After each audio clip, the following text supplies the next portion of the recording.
Hi guys, and welcome back to Rachel's Enchanting Cakes. Now today I'm going to show you how to cover that brand delicious fruit cake that you've been soaking for about 3 months, if not longer.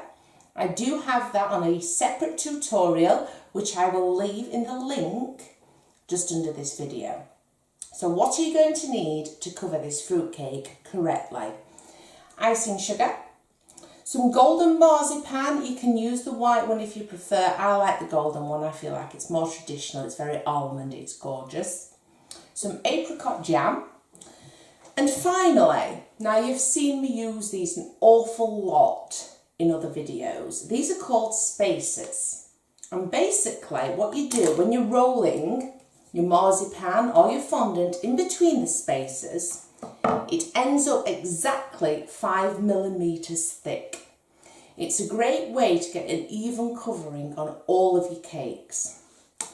A rolling pin, and finally, depending where you are in the world, we all call it different names, sugar paste, also known as fondant. So let's get cracking, guys. I'm going to show you how to cover the cake, and then if you choose to, you can also decorate it, as I'm also going to show you in this tutorial. So the first job when covering your delicious fruit cake, which I have here still wrapped in the cheesecloth, I've only taken the cling film off. You need to roll out your marzipan, and here I have a 6-inch round circle of marzipan that's exactly 5 millimeters thick. That's just because I've made a 6-inch round fruit cake. So we're just going to peel away the cheesecloth. Once it's matured, this has been maturing for over 3 months, is the colour your fruit cake should be, and it's really moist. You can feel how moist it is. So we're going to start with the top of the fruit cake. What we're going to do, the top is going to be the base and then flipped upside down. So we need to seal this, and this is why we're using this round piece of marzipan. So your apricot jam, all I've done with this is heated it up in the microwave for 30-second intervals until I've got a nice runny consistency. Just do it for 30 seconds at a time, and that will avoid you actually burning the jam by accident.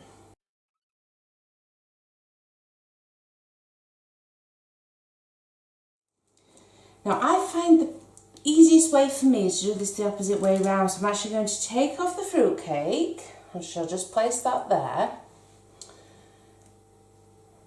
I'm going to use the side that's covered in all of the icing sugar, because obviously we're not going to see it then. Place it on this cake board that's covered in baking parchment to prevent everything from sticking.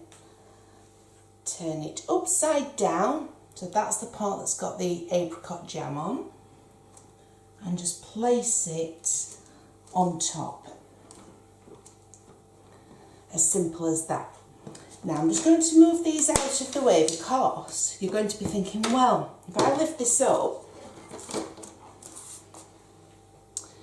you can see where the dome is slightly. There is a way to remedy this. Firstly, get your apricot jam, and this time do the bottom.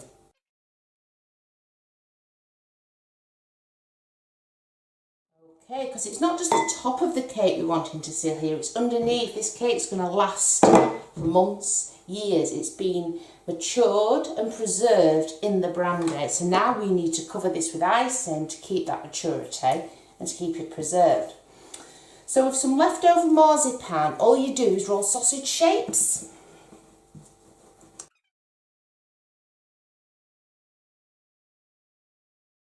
And then with your sausage shape, you just wrap it underneath, like so. And what you need to do then is simply keep on building this up. So I'm going to continue to do this and then show you the next step. I'm just going to hold this up to the camera so you can see the desired effect that you need to achieve by rolling those sausages. Okay, so the next part, my jam's still quite nice and warm. This is where I'm going to cover the entire cake. So So just continue to do that and then we'll get to the next step. Okay then, so now it's completely covered in apricot jam. I'm just going to show you what you need to do before we add the marzipan all over the cake. Get some of your leftover marzipan I have here in a little bowl. And you'll notice that the top of this cake isn't smooth and it's just due to all of the fruits. You're literally just going to make little balls like that, and whenever you see a gap, you just push in the marzipan. As simple as that. This will help give you a much more flawless finish when the cake is completed.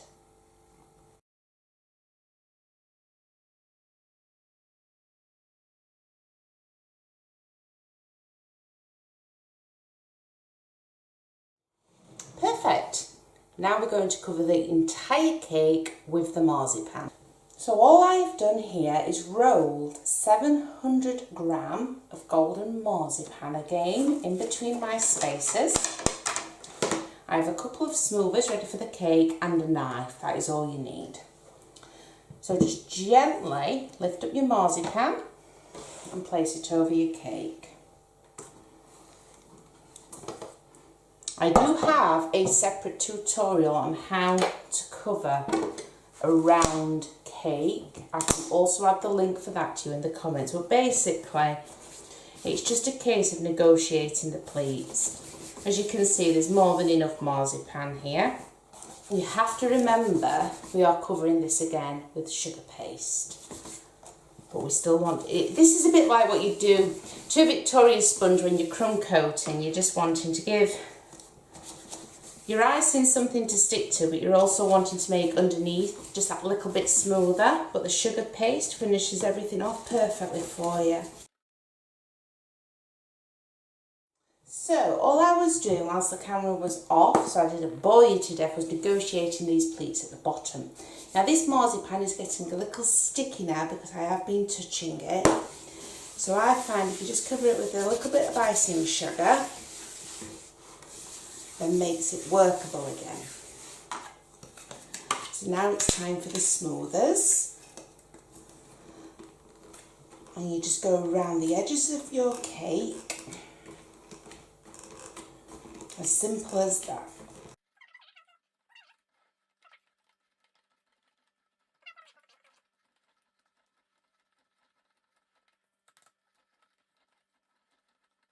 That is absolutely lovely. Now all we need to do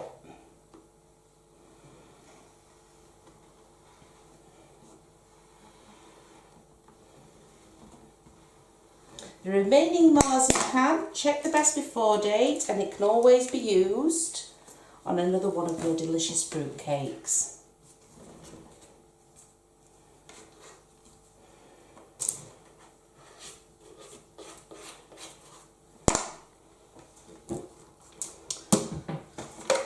That is the stage that we want to be at. Obviously you can see the icing sugar, but I'm going to be covering this in white sugar paste next. I'm going to show you how to do that as well. So all I have here is another 700 gram, this time of fondant, that I've rolled out between my two spaces. Now to help it stick to the marzipan, I have chosen to cover the marzipan with a little bit of brandy, which I've just brushed over with a pastry brush. The reason I've chosen brandy is because that's what's also inside the cake, and it acts a bit like a little barrier. It's more hygienic. You can use cooled down boiled water if you choose to, or if you've put whiskey in your cake and you want to cover it with whiskey. Anyway, but I've used brandy on mine. So then we're just going to do what we did with the marzipan. So lift it using your rolling pin over the cake like so. Let's bring this so it's more central. And then we'll just negotiate the pleats. Now I'm going to leave this overnight just so this fondant can set a little bit. And then I will actually be lifting it from the baking parchment, which you've seen me do on previous tutorials, and adding it to a decorated cake drum before I actually decorate the cake.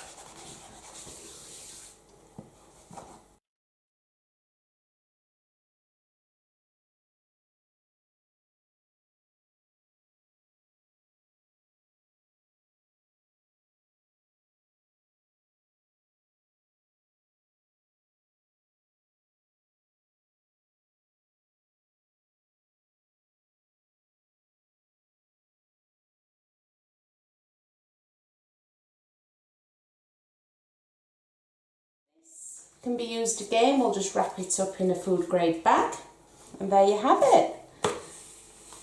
Your lovely, delicious fruitcake. Now, because this is all sealed from the air and protected, it will last a hell of a long time, especially if you've matured it for at least 3 months, just like I did.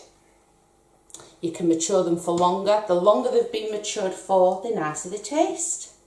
So let's get to decorating. Okay then, so as you can see, we've jumped a little bit further ahead.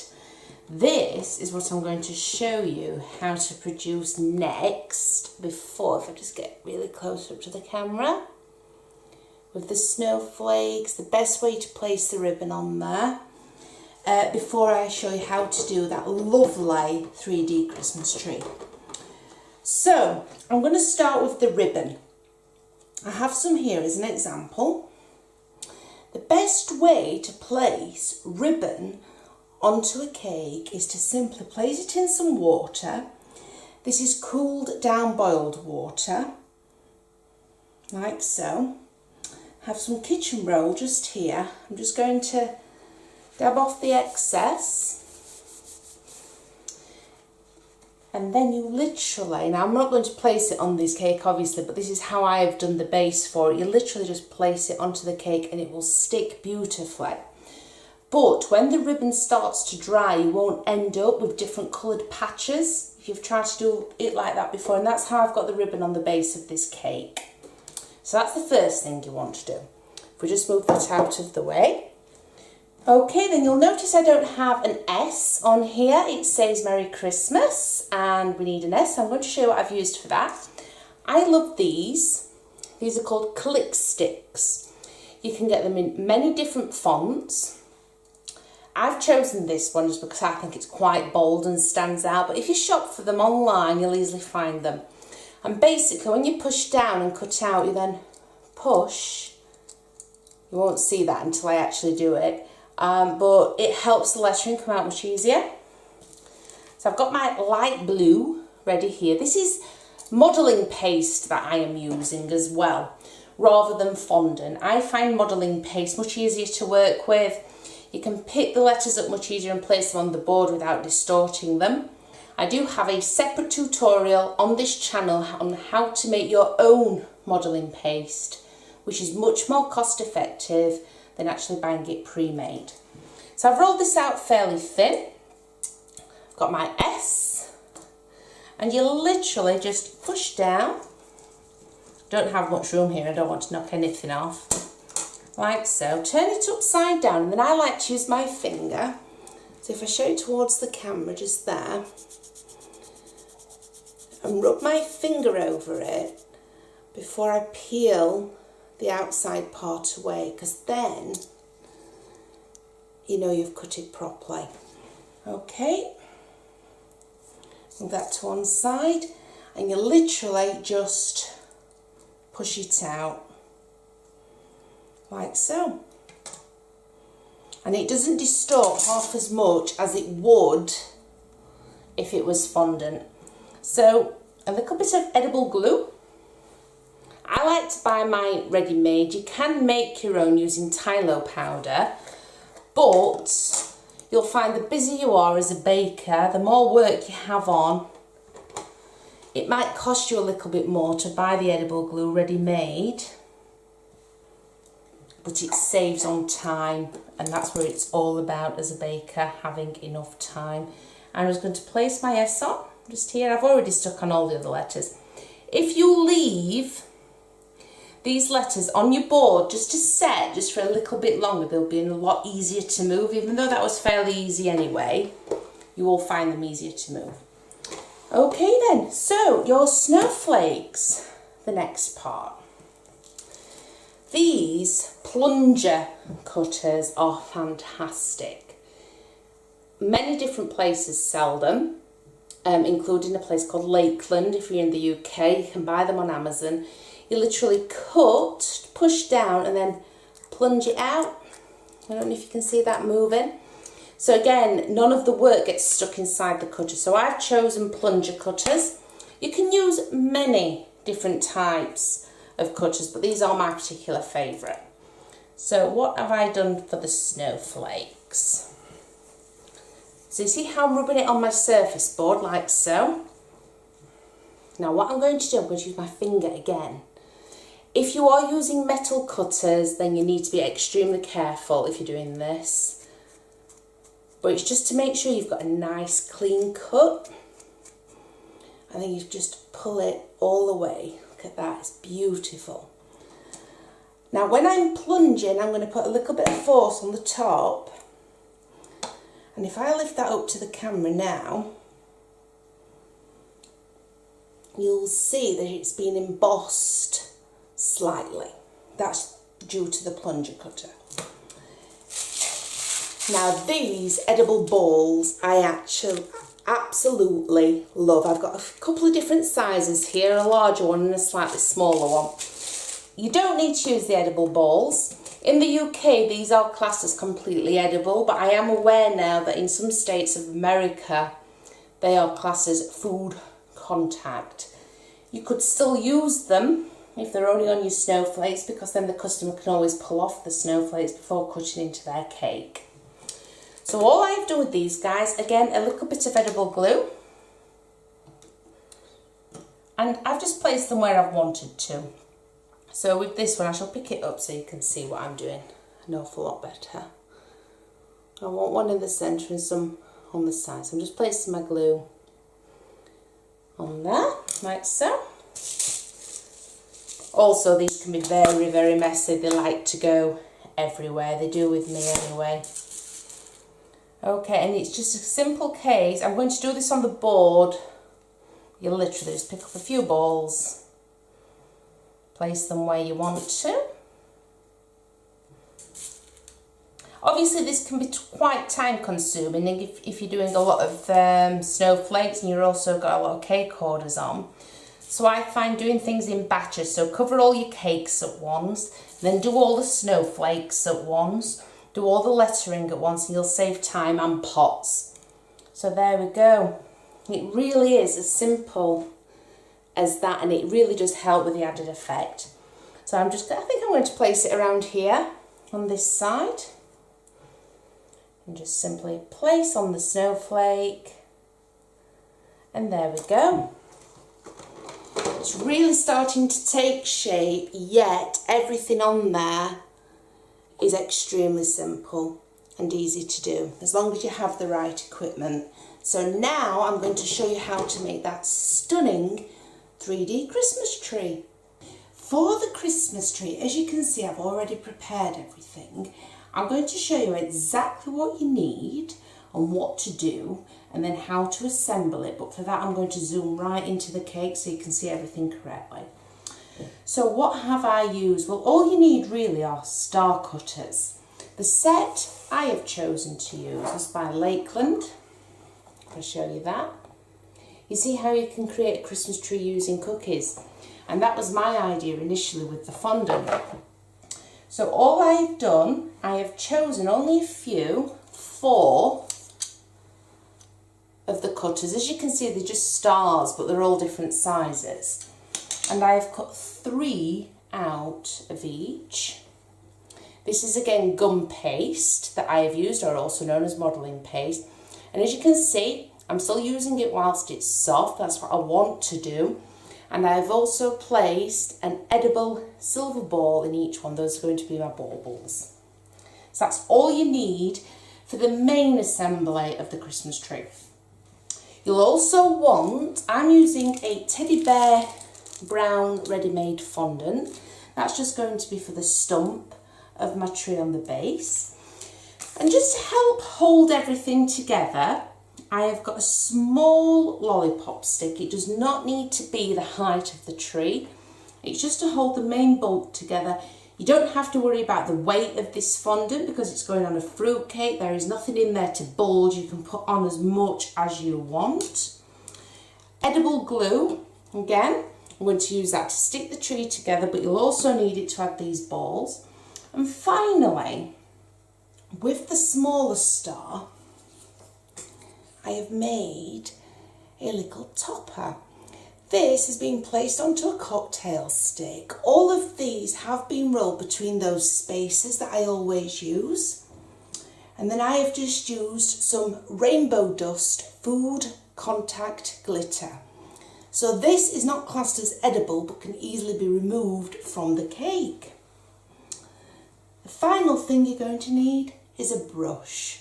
So let's get making this beautiful, stunning Christmas tree. Okay then, so the teddy bear brown I mentioned, all I've done is I've rolled it into a ball and then squished it down slightly. A small amount of edible glue directly in the centre of my cake. And that's going to support the first part of my Christmas tree. And the bits of the tree that I've already started to make, like so. Bit more edible glue. I'm going to place my first piece on. Obviously I'm doing this back to front because you're seeing the front of the cake. And the leaves will droop down a little bit. So to remedy this, because it is gum paste and it will say, if you just get a little bit of kitchen roll, you don't need much, and just place it underneath your tree, just until everything's set. And this is why I like to do it while it's still soft, because then you can still manipulate everything and make it look like a real tree, because you do want part of the leaves to droop, just not all. And that kitchen roll is not touching any glue because your glue's on the stump underneath, so it will come out eventually, okay? So then your next piece, now you're going from the large size to the small size. And you just alternate how you place them onto the tree. Try your best to keep them all central. We've already placed the baubles on there. I find it much easier to put the baubles on before you actually put everything together. Otherwise you can get into a bit of a sticky mess.